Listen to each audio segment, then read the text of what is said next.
শরতের শিউলি ফুলের শুভেচ্ছা দিয়ে বি বাংলা টিভি আয়োজিত কবি ও কবিতার অনুষ্ঠানটি শুরু করতে যাচ্ছি। দর্শকপ্রিয়, আসসালামু আলাইকুম। আজকের কবি ও কবিতা অনুষ্ঠানে আমার বাঁ দিক থেকে প্রথমে আছেন কবি মিয়া আসলাম প্রধান, তারপরে আছেন কবি গোবিন্দলাল সরকার, আছেন কবি সাবেদ আল সাদ, আর ডান দিক থেকে প্রথমে আছেন কবি দেলোয়ার হোসেন রাতুল, তারপরে আছেন কবি রানা মাসুদ, সবশেষে আছেন কবি ফারুক প্রধান। কবিতা জীবনের কথা বলে, কবিতা আমাদের সংস্কৃতির কথা বলে। আমরা প্রথমেই কবি সাবেদ আল সাদের কিছু কথা ও তার পছন্দের দুটি কবিতা শুনব। কবিতার জগতে সাহিত্য অঙ্গনে শুরুটা কী করে হলো আপনার, আমরা একটু শুনব। ধন্যবাদ আপনাকে। আসলে সাহিত্য জিনিসটা এমন একটা জিনিস যেটা মন চাইলেই ধপ করে আসা যায় না। আমার বাবাও একজন গীতিকবি ছিলেন। উনি খুবই ভালো পুঁথি পড়তে পারতেন এবং পুঁথির আঙ্গিকে কবিতা লিখতেন। তো এখান থেকে আমি মূলত অনুপ্রাণিত হই। এটা কথাই আছে যে অনেক সময় আমরা শুনি যে বাপ কা বেটা, এটা কিন্তু আমি এটাতে বিশ্বাস করি না, কারণ তাহলে তো লেনিনের ছেলে লেনিনই হতো, সেটা কিন্তু হয়নি। তবু আমি আমার বাবার কাছ থেকেই অনুপ্রাণিত হই। আমি ছোটোবেলার থেকেই কবিতা লিখতাম এবং আমার ছোট্ট একটা কথা মনে আছে, সেটা হলো তখন আমি খুব ভালো খেলাধুলা করতাম। একবার আমার একটা পা ভেঙে গেল। তখন আমি প্রায় 15 দিন শুয়েছিলাম, তখন 5 কি 6 পর্যন্ত, এবং এই 15 দিনেই আমি পুরো একটা নাটক লিখে ফেলছিলাম। দুর্ভাগ্য যে আমার ওই নাটকের পাণ্ডুলিপিটা পরে আর পাওয়া যায়নি, কিন্তু ছোটোবেলার থেকেই আমার লেখালেখির অভ্যাসটা আমি বাবার কাছ থেকেই পেয়েছি। আপনার প্রকাশিত প্রথম গ্রন্থটির নাম এবং কী বিষয়ে লেখাটা ছিল? আমার প্রকাশিত গ্রন্থ হচ্ছে একটা উপন্যাস, নাম সংক্রান্তিতে। আমার লেখালেখি শুরুটা কিন্তু হয়েছিল কথা সাহিত্য দিয়ে। আমি গল্প লিখতাম, উপন্যাস লিখতাম। যখন বিশ্ববিদ্যালয়ে পড়াশোনা করি তখনও আমি কবিতাতে লিখব বা এই কবিতায় শেষ পর্যন্ত আমাকে কবিতাকে আশ্রয় করতে হবে এমন কিন্তু ধারণা আমার ছিল না। আমার প্রথম থেকেই একটা ধারণা ছিল যে আমি একজন কথাশিল্পী হব। সেই আলোকেই আমি গল্প লিখতাম। 1978 সালে আমার প্রথম গল্প ইত্তেফাকে, রবিবাসরীয় ইত্তেফাকে প্রকাশিত হয়। তখন আমি ভার্সিটিতে পড়ি এবং ইকবাল হলে থাকতাম। তখনই আমার গল্প প্রকাশিত হয় এবং এই গল্প দিয়ে আমার লেখার আনুষ্ঠানিকভাবে লেখার যাত্রাটা গল্প দিয়েই শুরু হয়। পরবর্তীতে কবিতার প্রতি আপনার ভালোবাসাটা বেশি হয়ে যাওয়া? কবিতা আমার অনেক ছিল। কবিতা আমি ওইভাবে বই আকারে প্রকাশিত করিনি, অনেক পরে। এটা সম্ভবত 1997 সালে আমার প্রথম কবিতার বই আসে। প্রথম কবিতার বইটির নাম আমি একটু মনে করে নেই। প্রথম কবিতার নামটা ছিল ফেরার কোনো পথ নাই। ফেরার কোনো পথ নাই, এটা আমার প্রথম কবিতার বই ছিল। আপনার পছন্দের দুটি কবিতা আমরা আজকে শুনতে পারি? চেষ্টা করতেছি আমি আপনাদেরকে একটু শোনাই। যেহেতু আগস্ট মাস গেল, আমাদের শোকের একটা মাস। আমরা সবাই জানি যে সর্বকালের শ্রেষ্ঠ বাঙালি, 1000 বছরের শ্রেষ্ঠ সন্তান বঙ্গবন্ধু শেখ মুজিবকে 75 সালে 15ই আগস্টে নির্মমভাবে হত্যা করা হয়েছে। সেটার আলোকে আমি একটা কবিতা প্রথমে এটা দিয়ে শুরু করছি। শিরোনামটা হচ্ছে এটাই তো ইতিহাস। 75-এর 15 আগস্ট, শেষ শ্রাবণের ভোরে, নিভে গেল আলো, শেষ বাতিঘর করুণ রাগিনী সুরে। পড়ে আছে সব, পড়ে আছে জাতি, সারা রাজপথ জুড়ে, আকাশ বাতাস কম্পিত করে ওঠে শোক মাটি ফুঁড়ে। মাটির ধুলায় চোখ লাল করে শ্রাবণের ধারা বহে, কেমনে ভুল বয়ে শোক আমরা, কেঁদে কেঁদে তারা কহে। বাড়িতে বাজারে অলিতে গলিতে ফুঁসে ওঠে সারা দেশ, জ্বালাও মশাল হও আগুয়ান, শত্রুকে করো শেষ। এসেছিল এক তরুণ তুর্কি মধুমতি নায়ে ভেসে, সেই বীর হলো মুজিব, মুক্তির দূত হতভাগা এই দেশে। যার ভয়ে ছিল সদা কম্পিত অত্যাচারীর দল, যার ছায়াতলে দেশের মানুষ ফিরে পেল মনোবল। যার মুখে ছিল অভয়ের বাণী, যার ছিল ভালোবাসা, যার বুকে ছিল অসীম সাহস, কঠিন কোমলে ঠাসা। যার অবদানে আমরা বাঙালি বাংলায় কথা বলি, যার অবদানে স্বাধীন দেশটায় নির্ভয়ে পথ চলি। যার আদেশে 69-এ ফুঁসে ওঠে সারা দেশ, কেঁপে কেঁপে ওঠে রাজার আসন, ভেঙে পড়ে শেষমেশ। যার আদেশেই মুক্তিযুদ্ধ জেগে ওঠা বাঙালির, যার আদেশেই হেসে হেসে প্রাণ দিল কত শত বীর। যার আদেশেই জীবন দিয়েছে 30 লক্ষ প্রাণ, যার আদেশেই লক্ষ মা বোন বিকিয়েছে সম্মান। যার আদেশেই রণক্ষেত্রে যুদ্ধে ঝাঁপিয়ে পড়া, যার আদেশেই স্বাধীন পতাকা মাথা উঁচু করে ধরা। অবশেষে সেই দ্রাবিড় মানব হলেন জাতির পিতা, অনাদিকালের শ্রেষ্ঠ বাঙালি অভিসংবাদী নেতা। সেই পিতাকেই নির্মমভাবে বুলেটে ঝাঁঝরা করে তাজা লাল খুনে রাঙিয়ে স্বদেশ দম্ভে খুনিরা ঘোরে। সেই জনগের বুক বরাবর ঠাটা শব্দের গুলি, কাঁপে নাই বুক নরঘাতকের পিতার ঋণকে ভুলি। আহা সোনামণি, রাছেল, কামাল, জামাল, বঙ্গমাতা, ইতিহাস থেকে মুছে দিতে তারা ম্লান করে স্বাধীনতা। হত্যাকে যারা উৎসব ভেবে উল্লাসে মেতে ওঠে, রঞ্জিত পায়ে হেঁটে যায় খুনি রক্ত পেয়ালা ঠোঁটে। নিজেদের মতো ইতিহাস লেখে ঘাতক খুনির দলে, 7.5 কোটি বাঙালির আশা সহসাই রসাতলে।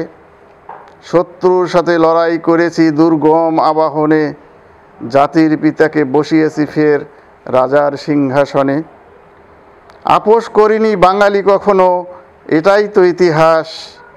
একসাথে তাই রণহুঙ্কারে শত্রুকে করি নাশ। দুর্বার বেগে ছুটে চলি তাই উচ্ছল নদী বহমান, যখন আমার পিতার নামটি শেখ মুজিবুর রহমান।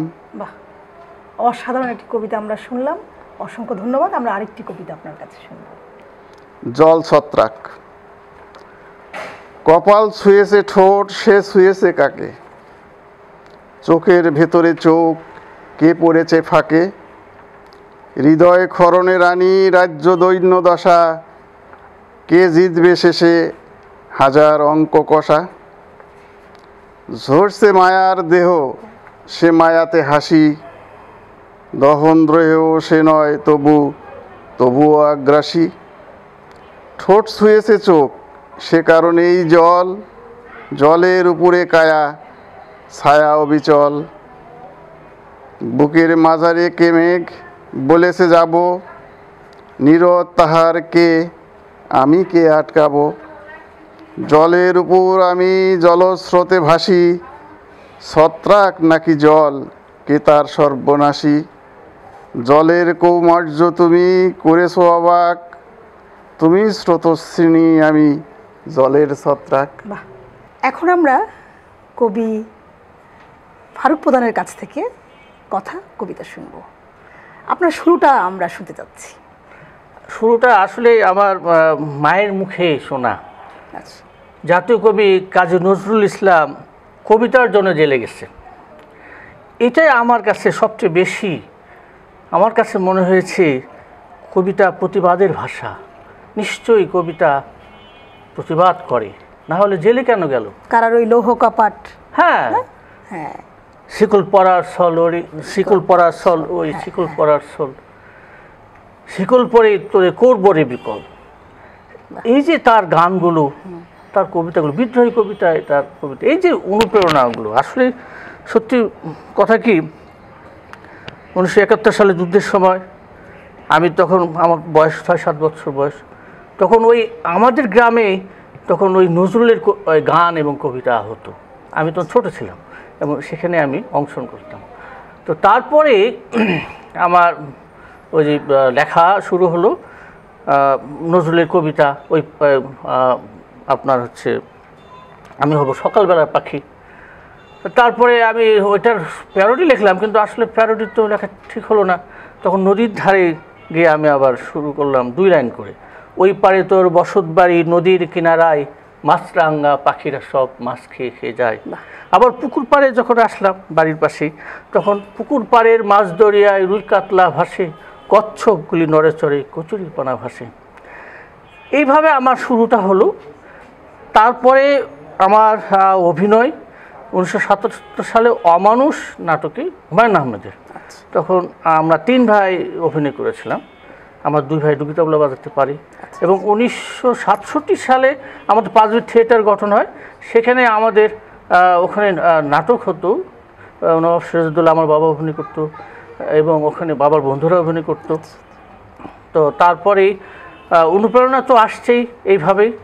তারপরে আমার 1978 সালে আমাদের মুক্ত খেলাঘর থেকে বগুড়া চ্যাম্পিয়ন হয়ে আমরা আসলাম শিশু একাডেমি মৌসুমী প্রতিযোগিতা। সেখানে আমরা অংশগ্রহণ করে আমরা সেখানে মানে স্থান করেছি। কবিতা ছাপার অক্ষরে আপনার কবিতা প্রথম দেখার অনুভূতি বলেন একটু আমাদের। সেটি তো আসলে 1990 সালে। আচ্ছা, 1990 সালে তো ধরেন আপনার এই বগুড়ার সেই করতোয়া, উত্তর বার্তা, মুক্ত বার্তা আচ্ছা তখন বের হতো। আচ্ছা সাবেদ আল সাদ ভাই ভালো জানে যে ওই সময় বগুড়ার আমরা বলতাম যে এটা ইত্তেফাক করতোয়া। তখন মানে শুরু হলো এই যে জেগে ওঠেনি সংগতার বইটা যে আমার আছে, এই কবিতা তখন আমার উত্তর বার্তা ছাপা হলো। তারপর রঙ্গশালা ছাপা হলো, ছাত্র জনতার আন্দোলন 90, অনুভূতিটা কেমন একটা ছাপার অক্ষরে নিজের কবিতা? সেটি তো বিশাল ব্যাপার। একটা কবিতা ওই সময় ছাপা মানে কি, মানে কবি হয়ে গেছে এরকম ভাবতাম। আসলে তো কবি হতে পারিনি, এখনো মনে করি কবি হই নাই, চেষ্টা করছি কবি হওয়ার চেষ্টা করছি। তো আমরা আপনার প্রিয় একটি কবিতা শুনতে চাই। হ্যাঁ, আসলে 1972 সালে বঙ্গবন্ধু যখন ট্রেনে যখন গণসংযোগ শুরু করলেন, তখন আমার ইচ্ছা ছিল আমি 1 থেকে 12 প্রমোশন নিয়ে আমার হাতে নতুন বই, ট্রেন পাঁচবি স্টেশনে আমি যাব, বঙ্গবন্ধু সব হচ্ছে বঙ্গবন্ধুকে দেখার, কিন্তু আমি দেখতে পাইনি। কিন্তু ওই কবিতাটা আমার ওই বইয়ে আছে, কিন্তু এখানে আমি বঙ্গবন্ধুকে নিয়ে একটু কবিতা পড়ছি। বঙ্গবন্ধু টুঙ্গিপাড়ায় জন্মেছিলেন যে শিশুটি চিনে পাড়ার সবাই, খোকা নামে ছেলেটিকে খোকা বলে ডাকতো সব বয়সী। খেলার মাঠে খেলতো যিনি, গোলটা ছিল লক্ষ্য, দলের হয়ে ফুটবল খেলে হারজিত সমকক্ষ।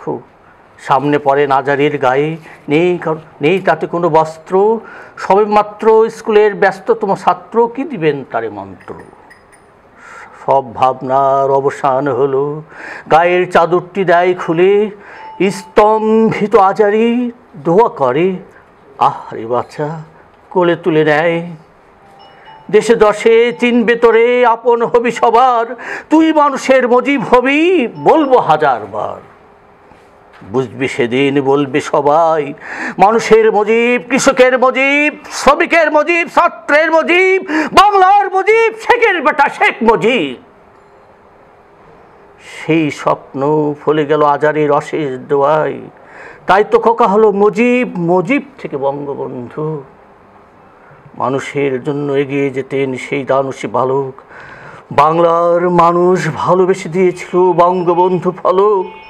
তিনি উদার চিত্তে মানুষের তরে বিলিয়ে দিলেন প্রাণ, তাই তো আজও বাঙালি কাঁদে, সবার হৃদয় ম্লান। তোমার স্বপ্নের পথ ধরে এগিয়ে চলেছে স্বদেশ, অমর হয়ে আছো তুমি, কীর্তি তোমার বাংলাদেশ। অসাধারণ একটি কবিতা আমরা শুনলাম, 1000 বছরের শ্রেষ্ঠ বাঙালি বঙ্গবন্ধু শেখ মুজিবুর রহমানকে নিবেদিত। চমৎকার এই কবিতার জন্য ধন্যবাদ। আমরা কি একটি প্রেমের কবিতা শুনতে পারি আপনার কাছ থেকে? হ্যাঁ, আমার জানা মতে ভালোবাসা রেডিমেড নামে একটা বই আছে আপনার। হ্যাঁ, ভালোবাসা বায়না হবে, ভালোবাসা বায়না হবে, চুরি ফিতা আয়না হবে, নতুন নতুন গয়না হবে, গাড়ি বাড়ি সবই হবে। ভালোবাসা বায়না হবে, সোনার গায়া হোটেল হবে, নিত্যদিন সোহাগ হবে, ছোট ছোট বায়না হবে। ভালোবাসা বায়না হবে, বেনারসি শাড়ি হবে, হাই হিল জুতা হবে, সুগন্ধি সেন্ট হবে। ভালোবাসা বায়না হবে, রমনা পার্কে যাওয়া হবে, নতুন নতুন নাগর হবে, প্রেম প্রীতির চুক্তি হবে। ভালোবাসা বায়না হবে, পরকীয়া প্রেম হবে, যুগল যুগল স্বামী হবে, একটা ছেড়ে অন্যটা হবে। ভালোবাসা বায়না হবে, সংসারের 12টা বেজে দিলাম পারি, সমুদ্র পাড়ে ঝিনুক শামুক কুড়ানো হবে। ভালোবাসা বায়না হবে, বিদেশ বিভে বেড়ানো হবে, কারি কারি টাকা হবে, তোমার আমার প্রেম হবে। অসংখ্য ধন্যবাদ আপনাকে, চমৎকার দুটি কবিতা আমাদের শোনালেন। আমরা আবার আপনার কাছে আসব। বি বাংলা টিভি আয়োজিত কবি ও কবিতার পক্ষ থেকে এবার আমরা যাচ্ছি কবি গোবিন্দলাল সরকারের কাছে। প্রথমে কবির কাছে আমরা যেতে যাচ্ছি, প্রত্যেকের জীবনে, প্রত্যেক কবির জীবনে কবি হওয়ার পেছনে কারো অবদান থাকে। আপনার কবি হওয়ার পেছনের অবদানের সেই মানুষটির কথা শুনতে চাচ্ছি। ধন্যবাদ বি বাংলা টিভি এবং সেলিনা আপনাকে সুন্দর একটি আয়োজনে অংশগ্রহণ করার সুযোগ করে দেওয়ার জন্য। আজকের এই মহতী কবি কথা এবং আলোচনা আমাকে অংশগ্রহণ করার জন্য আমি কৃতজ্ঞতা প্রকাশ করছি। মূলত সাহিত্য একটি ঐশ্বরীয় একটি তাগিদ, তো যেটি শতপ্রণোদিত হয়ে কিছু কিছু ক্ষেত্রে মানুষ এই সাহিত্য সাধনা করে থাকে। আমি একটি সাংস্কৃতিক পরিবারে আমার জন্ম, আমার পরিমণ্ডলটাই হচ্ছে যে মানে আমার ঘরনাটাই ছিল হচ্ছে এখনও পর্যন্ত সাহিত্য পরিমণ্ডল। পিতা আমার আদর্শ, তিনি এখনও পর্যন্ত এই সাংস্কৃতিক একটা পুরোধা ব্যক্তিত্ব। তো তার আদর্শটাই আমার, যদিবা তিনি কোনো কিছুই লেখেননি, কিন্তু তিনি তার সংস্কৃতির বিভিন্ন ধারায় তিনি কাজ করে থাকেন। তো সেই থেকে আছে। আর আমি খুব ছোটোবেলা বলতে 6ষ্ঠ শ্রেণীর ছাত্র, যখন দেয়াল পত্রিকা বের হবে তখন কবিতা আহ্বান করা হয়েছিল। ফার্স্ট কবিতা আমার গোধূলি, এই গোধূলি কবিতা দিয়ে আমার দেয়াল পত্রিকার মাধ্যমে আমার লেখালেখি শুরু। আমি ছাত্র জীবন পেরিয়ে লেখাটা ছিলাম সায়েন্সের ছাত্র হয়েও সব বাধা অতিক্রম করে লেখাটাকে কন্টিনিউ করে এমনও বাধা আসছে যে সায়েন্সে পড়ে কবিতা এটা কীভাবে সম্ভব। তো সঙ্গত কারণে কোনো বাধা বিপত্তিকে মানে মনে না নিয়ে, আমলে না নিয়ে আমি আমার মতো করেই নিজের থেকেই কবিতাকে ভালোবেসে, সাহিত্যকে ভালোবেসেই আমার এই পদচারণা। আমি 97-এ আমার প্রথম কাব্যগ্রন্থ বের হয়, প্রেমকে দেখেছি। অর্থাৎ শুরুটা আমার কবিতা দিয়েই হয়েছে। কবিতা দিয়ে হয়েছে, কাব্য দিয়ে হয়েছে। এখন গল্প, প্রবন্ধ, গবেষণা প্রবন্ধ, শতাধিক গবেষণা প্রবন্ধ রয়েছে। নজরুলের উপর গবেষণা প্রবন্ধ বইয়ে রয়েছে, যেটি বাংলা একাডেমি থেকে প্রকাশ হয়েছে। সঙ্গত কারণেই গল্প, ছড়া, প্রবন্ধ সাহিত্য, কথা সাহিত্য, কবিতা তো আছেই, সব মিলে এই একটি জগৎ। সাথে সাথে অনুবাদে আমি কাজ করি। আমি অনুবাদ সাহিত্য নিজে বাংলা থেকে ইংরেজি অথবা ইংরেজি থেকে বাংলা, সেটিকে একটি প্রিফারেবল হিসাবে কাজ করছি। ইতিমধ্যেই 34টি কবিতা কবি আসাদ কাজলের যেটি 1 ইয়ার হয়েছে সেটি অনুবাদ আমি করেছি, এবং যেটি শিমুল মোস্তফা, শিরিন বকুলের কণ্ঠে যে আবৃত্তি হয়েছে সেটা ডাবিং আকারে ইউটিউবে যেটা হলো নির্মল গুণ, এটি উদ্বোধন করেছিলেন। তো সঙ্গত কারণেই একটি বহুমুখী সাহিত্য ধারায় অংশগ্রহণের নেশা থেকেই এই সাহিত্যে পদচারণা, সকলের সাথে এই মিলন। আপনার গ্রন্থ সংখ্যা কয়টি? গ্রন্থ সংখ্যা এ পর্যন্ত আমার 13টি গ্রন্থ প্রকাশ পেয়েছে। সেখানে কবিতা, গল্প, প্রবন্ধ সবই আছে। আর আমার কিছু একটু ব্যতিক্রমী কাজ আছে, সেটি যেমন আমার হাতে একটি ছোট্ট বই আছে, এটি হাসা কাহিনী। সারা বাংলাদেশের নাম নিয়ে, বিভিন্ন অঞ্চলের নাম নিয়ে এই গ্রন্থটি, এবং সেখানে নাম থেকে যে কাব্য হতে পারে, এখানে অনুপ্রাসিক কাব্য। মনেতে সুখ নাই কি আর বলি ভাই, হাতি বান্দায় হাতিও নাই, গাই বান্দায় গায়। চলন বিলটি চলছে না রে অথই পানির ভারে, পাকশিতে হয় পাক সেনারা লক্ষ্য জীবন মারে। নীলফামারি নীল আকাশটি সবার যেন চেনা, লালপুরের এই লাল রক্তেতে এদেশ আমার কেনা। এরকম করেই সারা বাংলাদেশের কিছু বিখ্যাত নাম, স্থানের নাম দিয়ে কিছু ইতিহাস, ঐতিহ্য, সেটা কবিতার মাধ্যমে মানে চলে এসেছে, ছড়ায়, এবং অবভিয়াসলি সেটা ছড়ায় ছন্দে চলে এসেছে। এটা আছে। তো ধন্যবাদ। আমি আপনাকে আমরা কিন্তু কবিতা শুনবো, কবিতা আমরা শুনবো। শোকের মাস সঙ্গত কারণে আমরা করে আসলাম। জয় বাংলা থেকে আমাদের মৃত্যুঞ্জয়ী হে পিতা বইটি মোড়ক উন্মোচন হলো, সঙ্গত কারণে সেখানে আমার একটি লেখা আছে। আমি শোকের কবিতাটা আমি প্রথমেই পাঠ করি। সেই মর্শিয়ায় গাইব না আর পিতা, মর্শিয়া সে গীত ফোরাতের তীরে, পৃথিবীর তাবৎ সৃষ্টিকে সে শোনায়। এজিদের লোল বাসনার সোয়াপে, হোসেনের শির সীমারিত খঞ্জরায়। ভ্রমমতী মায়া জায়দার চোখ চেয়ে, বিষের দহনে হাসানের প্রাণ যায়। এজিদের শত প্রভঞ্জনাতেও নে, জয়নাব তবু পরেনি সে বর্ষতায়। আবু হানিফার তেজ ওঠে দিকে দিকে, প্রতিশোধের সে অনলে বাঁধিছে বুক। মহাবিক্রমের বাহুর ব্যবধিশিকে, এজিদের রক্ত পিয়ে পেল মহাসুখ। সেই মর্শিয়ায় গাইব না আর পিতা, কাল প্রভাতেই জ্বালাবো খনির চিতা। বাহ, অসাধারণ কবিতা। সর্বকালের সর্বশ্রেষ্ঠ বাঙালি বঙ্গবন্ধু শেখ মুজিবুর রহমানের প্রতি বিনম্র শ্রদ্ধায় স্মরণ করছি আমরা। অসাধারণ একটি কবিতা উপহার দেওয়ার জন্য আপনাকে অনেক ধন্যবাদ। প্রেম শাশ্বত, প্রেম চিরঞ্জীব, একটি প্রেমের কবিতা কি শুনতে পারি আপনার কাছ থেকে? অবশ্যই। আমরা প্রেমিক মানুষ, কেউ ঈশ্বর প্রেম, কেউ মানবীয় প্রেম, কেউ প্রকৃতি প্রেম, তো সব মিলে সেই প্রেমেরই একটি কবিতা।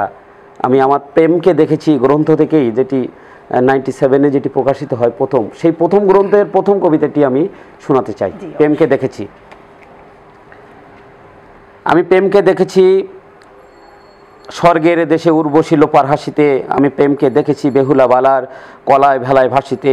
আমি প্রেমকে দেখেছি বৃন্দাবনে কৃষ্ণ রাধার লীলাতে, আমি প্রেমকে দেখেছি আজনে মরুর দেশে লাইলি মজনু প্রাণেতে। আমি প্রেমকে দেখেছি যমুনার তীরে শ্বেত পাথরের স্মৃতিতে, আমি প্রেমকে দেখেছি গীতবিদানে রবি ঠাকুরের গীতিতে। আমি প্রেমকে দেখেছি পৃথিবীর বুকে মানব সৃষ্টির আদিতে, আমি প্রেমকে দেখেছি পূজা প্রার্থনায় সৃষ্টিকর্তায় সাধিতে। আমি প্রেমকে দেখেছি আজানের সুরে মসজিদে দেয়া সেজদাতে, আমি প্রেমকে দেখেছি গির্জা প্যাগোডা মন্দিরে সন্ধ্যা সঙ্গীতে। আমি প্রেমকে দেখেছি ইরান দেশে ইরানি গুলের বন্দনায়, আমি প্রেমকে দেখেছি ট্রয় নগরে হেলেনি রূপের ধ্বংসতায়। আমি প্রেমকে দেখেছি ভাষায় বসে মধু কবিতার আকুতিতে, আমি প্রেমকে দেখেছি জীবনানন্দের বাংলায় ফিরে আসিতে। আমি প্রেমকে দেখেছি মুক্তির মাঠে লাখো শহীদের শক্তিতে, আমি প্রেমকে দেখেছি ক্ষুদিরাম বসু প্রীতিলতার দেশভক্তিতে। আমি প্রেমকে দেখেছি দিগন্ত রেখায় আকাশে মাটিতে মিলনে, আমি প্রেমকে দেখেছি বালুকা বেলায় মহাসমুদ্রের কন্দনে। আমি প্রেমকে দেখেছি কৃষ্ণার তটে ফুলে ফুলে ভরা মৌবনে, আমি প্রেমকে দেখেছি বিদিশার রাতে কামিনীর মহাজৈবনে। আমি প্রেমকে দেখেছি বন্দনহারা কুমারীর লাল বেনিতে, আমি প্রেমকে দেখেছি অষ্টাদশীর সুনয়নের মণিতে। আমি প্রেমকে দেখেছি কবি কালিদাসের মেঘদূতম মহাকাব্যেতে, আমি প্রেমকে দেখেছি প্রিয়া বিরহে যক্ষের প্রাণ ক্ষীণ হতে। আমি প্রেমকে দেখেছি চণ্ডীদাসের 12 বছরের সাধনাতে, আমি প্রেমকে দেখেছি ধোপা বিনোদিনী রজকিনীর ভ্রু কামনাতে। এমনি করে দেখেছি প্রেমের অনেক অনেক পথ চলা, তবু প্রেমের নামে একটি কথা এখনো তোমায় হয়নি বলা। বাহ, চমৎকার একটি কবিতা আমরা শুনলাম। অসংখ্য ধন্যবাদ আপনাকে। ধন্যবাদ আপনাকে চমৎকার একটি আয়োজনে সাথী করার জন্য। সুপ্রিয় দর্শক মণ্ডলী, আমরা আছি কবি ও কবিতা অনুষ্ঠানে বি বাংলা টিভির পক্ষ থেকে। এ পর্যায়ে আমি কবি রানা মাসুদের কাছে যাচ্ছি। কবি রানা মাসুদ, আপনার কবিতা বা সাহিত্য অঙ্গনে প্রবেশের শুরুটা বলবেন এবং সেই সাথে আমাদের দুটো কবিতা শোনাবেন। ধন্যবাদ প্রখ্যাত কবি ও সাহিত্যিক সেলিনা আপা এবং বি বাংলা টেলিভিশনকে আজকের এই কবিতা আবৃত্তির মনোজ্ঞ সাংস্কৃতিক অনুষ্ঠানের আয়োজন করার জন্য। আমি ছোটবেলা থেকেই লেখালেখি করি, কিন্তু প্রথম আমার জাতীয় দৈনিকে লেখা প্রকাশ হয় 2009 সালে। তো আমি সমসাময়িক বিষয়ের উপর এখন একটা কবিতা আবৃত্তি করে আপনাদেরকে শোনাচ্ছি। কবিতার নাম হচ্ছে আইনস্টাইনের শক্তিশালী টেলিস্কোপ। স্বপনের ঘোরে চলে গেলাম মহাকাশে, অথবা আরও দূরে মহাশূন্যে। হাতে আইনস্টাইনের শক্তিশালী টেলিস্কোপ যন্ত্র, মঙ্গল গ্রহের গোলাপি আকাশ আমাকে অবাক করে না, ছায়াপথ, ধূমকেতু, আকাশগঙ্গা আমাকে কাছে টানে না। আমি দূরবীন দিয়ে দেখি আমার পৃথিবীকে, যে আমার স্বপ্নের মতো নয়। জ্বলছে আমেরিকা, গ্রিস, ব্রাজিল দাবানলে, ভাসছে তুরস্ক বন্যায়, এলিয়েন ফুটবলার মেসিকে বিদায় জানালো বার্সেলোনা, আমেরিকানরা ব্যস্ত করোনার টিকা মডার্না ফাইজার ভ্যাকসিন দিতে, তালেবানরা ব্যস্ত আফগান দখলে, ভূমধ্য সাগরে ভাসছে ইউরোপে যাওয়ার স্বপ্ন দেখা কত মানুষের লাশ, সৌদি আরবে প্রিয় কাবা ঘরে শুরু হয়েছে হাজিদের আনাগোনা, ভারতে করোনা রোগীদের হাহাকার, পাকিস্তানে ক্ষণে ক্ষণে বোমা ফাটে, মিয়ানমারে সামরিক বাহিনীর গুলিতে লাশের মিছিল, থাইল্যান্ডে যৌনকর্মীরা খদ্দের খুঁজছে পাতাইয়া সৈকতে, মস্কোতে শোনা গেল পুতিনের হুঙ্কার। কোথাও প্রেম নেই, কোথাও খুঁজে পেলাম না মায়া, মমতা আর ভালোবাসা। ঘুম ভাঙল, স্বপ্নের রেশ রয়ে গেল। শুয়ে আছি 1300 নদীর জলপ্রবাহে আমার এই বাংলাদেশে। স্বপ্নকে ভালোবেসে সুখী হতে চাই অবশেষে। ধন্যবাদ। বাহ, চমৎকার একটি কবিতা শুনলাম, সমসাময়িক এবং প্রেমকে একত্রিত করে অসাধারণ একটি কবিতার জন্য অসংখ্য আপনাকেও ধন্যবাদ। ধন্যবাদ। আমরা দ্বিতীয় কবিতাটি শুনবো। জি, দ্বিতীয় কবিতা আমি একটা কবিতা শোনাচ্ছি। আমার কবিতার নাম হচ্ছে প্রিয়তমাকে ক্ষুধার্ত নয়নে লাগে। অনেক কবিতা লেখা হলো, এবার দরকার একটু বিশ্রাম। আমার কবিতার ডায়েরি, কলম, মোবাইল সেট, ঘড়ি রবীন্দ্রনাথের গীত বিতান দিয়ে সাজিয়েছি আমার আনন্দ আশ্রম। কবিতা লিখতে গিয়ে মানুষের কত কথাই শুনেছি। কবিতা ভাত দেয় না, কবিতা লিখে পয়সা পাওয়া যায় না, পেটেই যদি ক্ষুধা থাকে তবে কবিতা কি লেখে কি লাভ? তখন তো কবিতাকে সুকান্তের মতো দিতে হবে ছুটি, কারণ পেটে ক্ষুধা নিয়ে সবাই দেখে পূর্ণিমার চাঁদকে ঝলসানো রুটি। কিন্তু আমি তো পেটে ক্ষুধা নিয়ে চাঁদকে দেখি চাঁদ, সূর্যকে সূর্য। প্রিয়তমাকে ক্ষুধার্ত নয়নে লাগে আরও বেশি অপূর্ব। ধন্যবাদ। বাহ, চমৎকার দুটি কবিতার জন্য আপনাকে অসংখ্য ধন্যবাদ। আপনাকেও ধন্যবাদ এবং বি বাংলা টিভিকেও আমার পক্ষ থেকে আন্তরিকভাবে অভিনন্দন এবং ধন্যবাদ।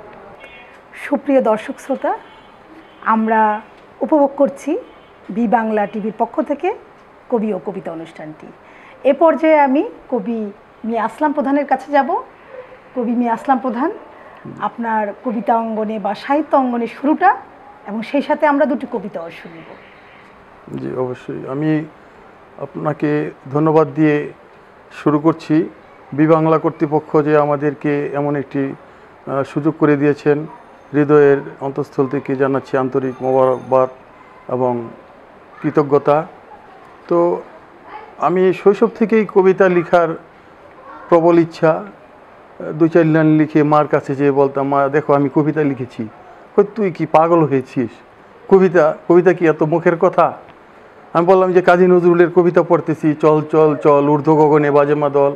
কি সহজ কথা। আমি এইভাবে 2-4 লাইন লিখে বলছি, আমরা ছাত্র, আমরা দল, আমরা খেলবো ফুটবল, মানে এরকম বানায় টানে মার সাথে খুবই রসিকতা করতাম। মা বলতো, ঠিক আছে তুই তো পাগলাটে কবি হবি, আমার দোয়া থাকলো, তুই আগে লেখাপড়া কর ভালোভাবে। লেখাপড়া না করলে তো তোর কোনো মূল্যায়ন থাকবে না এই সমাজে। তো এইভাবে মায়ের আশীর্বাদ দিয়ে শুরু করছি আর কি। প্রথম কবিতাটা আমার হলো হৃদয়ের ভালোবাসা কাব্যগ্রন্থ। আমার মার নাম নূরজাহান, কবিতার শিরোনামও নূরজাহান।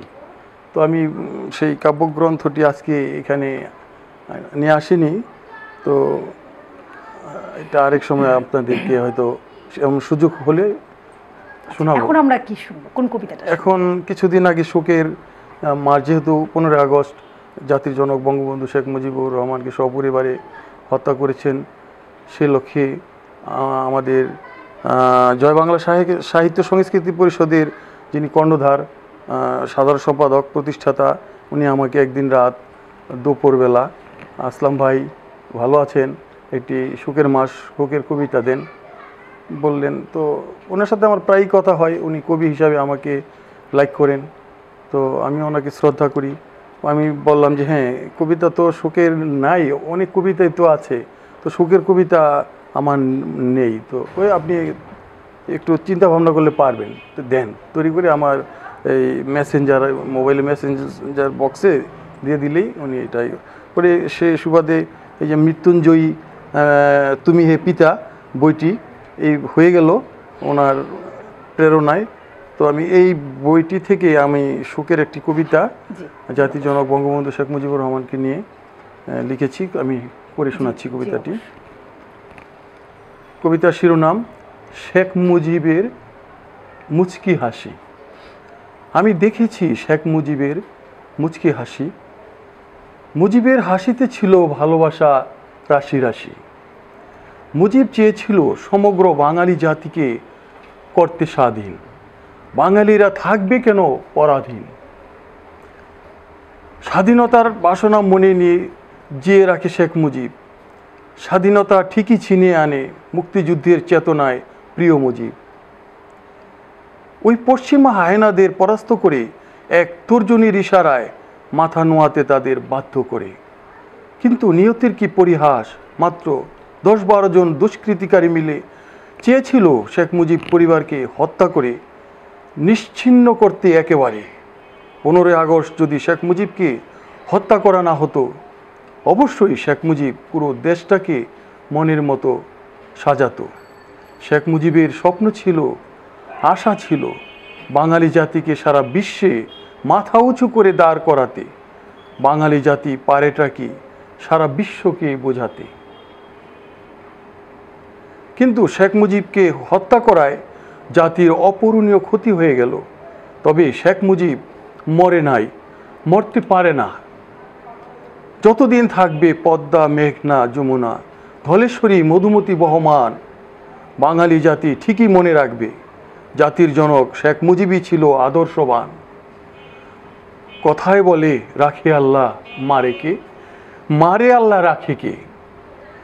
বাংলার পাখিরাও গান গায় এই শোকের মাসে। শেখ মুজিব বাংলার আকাশে বাতাসে প্রতিটি ধূলিকণায় আজও মুচকি হাসে। ধন্যবাদ। আরেকটি কবিতা কি শুনতে পারবো আমরা? হ্যাঁ, আরেকটি কবিতা শোনাচ্ছি। সেটি আমি এটা মোবাইলে আছে, আমি এখান থেকে একটু শোনাচ্ছি। সেটা আমার স্ত্রীকে নিয়ে। তার নিশ্চয়ই তাহলে প্রেমের কবিতা। স্ত্রী বলে যে আমাকে নিয়ে তো একটা কবিতা লিখলে না, তোমার জন্য এত কষ্ট করি। তো আমি ঠিক আছে, কবিতাটি এবার আমরা শুনবো। ঠিক আছে। স্ত্রী আমার নিয়ে যে কবিতাটি, এটা স্ত্রীর ভালোবাসা শিরোনাম। ঘরের স্ত্রী যদি হয় সৎ, তার স্বামীও হয় না অসৎ। স্ত্রীর কারণেই স্বামীর হয় বদনাম, আবার স্ত্রীর কারণে হয় সুনাম। ঘরের স্ত্রী যদি হয় ভালো, ঘুচে যায় স্বামীর মনের আধার কালো। স্ত্রী পাশে থাকলে দেহে বাড়ে শক্তি, স্ত্রী না থাকলে ভালো থাকে না স্বামীর মনের গতি। স্ত্রী নাই যার ঘরে, ধুকে ধুকে সে মরে। একজন স্বামীর শক্তির উৎস তার স্ত্রী। স্ত্রীর ভালোবাসা না থাকলে স্বামীর হতে হয় কাঠমিস্ত্রি। কাঠমিস্ত্রির কাজ করে করে খেয়াল থাকে না স্বামীর কাপড় করার স্ত্রী। স্ত্রী পারে একজন স্বামীকে সুখ দিতে। স্ত্রীর ভালোবাসায় সাক্ষাৎ পায় স্বামী আখেরাতে। ধন্যবাদ কবি আপনাকে। অসাধারণ দুটি কবিতা আপনি শুনিয়েছেন। আর এই কবিতার শেষের কবিতাটি আপনার স্ত্রীকে আপনি নিবেদন করেছেন, তার জন্য আমাদের কবি ও কবিতার অনুষ্ঠান থেকে পক্ষ থেকে ধন্যবাদ। হ্যাঁ, আমিও দোয়া করি যে আপনারা এমন অনুষ্ঠান আরও আমাদেরকে সুযোগ দিবেন কবিতা পাঠ করার, এবং বিবাংলার কর্তৃপক্ষকে, টিভি চ্যানেল কর্তৃপক্ষকে আমি আবারও আমার হৃদয়ের গভীর থেকে শ্রদ্ধা, ভালোবাসা ও অভিনন্দন জ্ঞাপন করছি। আবারও ধন্যবাদ। সুপ্রিয় দর্শক শ্রোতা, আমরা আছি বিবাংলা টিভিতে। বিবাংলা টিভির পক্ষ থেকে আমরা কবি ও কবিতা অনুষ্ঠানটি উপভোগ করছি। এ পর্যায়ে আমরা কবি দেলোয়ার হোসেন রাতুলের কাছে যাব, তার কাছ থেকে শুনব কবিতার জগতে পদার্পণ করার শুরুটা এবং সেই সাথে দুটি কবিতা। ধন্যবাদ উপস্থাপিকা আপনাকে।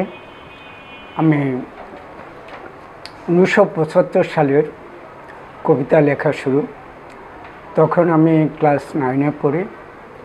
আমার বড় ভাই শিক্ষক মোহাম্মদ আতোয়ার হোসেন, তিনি কবিতা লিখতেন। তার কবিতা লেখা এবং পড়া দুটি জেনে এবং শুনে আমি অনুপ্রাণিত হই, ভাবি আমিও লিখতে পারি কিনা। সেই ভাইয়ের প্রতিও আমার ধন্যবাদ। আমি এখন আমার কবিতা পাঠ করছি। প্রথম কবিতা, ভালোবাসার ভিন্ন মাত্রা। জানতে চেয়েছিলে কাউকে ভালোবাসি কিনা, উত্তরে নীরব ছিলাম, জবাব দিতে চাইনি তখন। তোমার এ প্রশ্নের পুনরাবৃত্তি ঘটেছে অনেক। আমি ভালোবাসাকে প্রতিনিয়ত এক ভিন্ন মাত্রায় অনুভব করি। বাহ্যিক ভালোবাসার স্রোতে গা ভাসাতে তাই পারিনি কখনো। ভালোবাসার বিভিন্ন রং দেখেছি গভীর ভালোবাসার খোলসে কি এক অদ্ভুত প্রহসন। দেখেছি বহুমুখী দ্বিচারিত্রিক প্রেমের বহুবিধ ব্যবহার। ঐশ্বর্যের প্রলোভনে ভালোবাসার গতিপথ কিভাবে বদলে যায়, পারিবারিক সামাজিক নিষ্পেষণে কিভাবে অকালেই ঝরে যায় দুর্দান্ত ভালোবাসা। দেখেছি কিভাবে স্বার্থের বেড়াজালে আটকে যায় ভালোবাসার সোনালি হরিণ। দেখেছি বিশ্বাসের সিঁড়িপথ ভেঙে কিভাবে ভালোবাসা নিশ্চিন্তে এগিয়ে যায়। ধর্ম বর্ণ জাতভেদের ঊর্ধ্বে ওঠে যে প্রেম এগোতে পারে না, যে প্রেমে নেই সর্বোচ্চ ত্যাগ, সে প্রেম আমি চাইনি কখনো। আমার অনুসন্ধানী দৃষ্টি খুঁজেছে যে নিখাত প্রেম, উদারতার বিশাল পৃথিবী, ত্যাগের মহিমায় মহিমান্বিত যে মন, যে প্রেম আমি চেয়েছি, করেছি অপেক্ষা যুগে যুগে। সেই মন সেই প্রেম যদি কখনো কারো কাছে খুঁজে পাই, অনুভব করি, তাকেই দেব আমার সমস্ত বিশ্বাস, অকৃত্রিম ভালোবাসা। আমি অপেক্ষা করি সেই অনিন্দ সুন্দরের অনন্ত জীবনের। ধন্যবাদ। এবার আমরা দ্বিতীয় কবিতাটির কাছে যাচ্ছি। আমার দ্বিতীয় কবিতাটি গত 20 আগস্টে লিখেছি, 2021 সাল। কবিতার শিরোনাম যদি চলে যাই। যদি চলে যাই তবে ভেব এখানে আমিও ছিলাম। এ আকাশ, এ বাতাস, নদ নদী, পাহাড় পর্বত, সবুজ প্রকৃতি সব কিছুই বন্ধু ছিল আমার।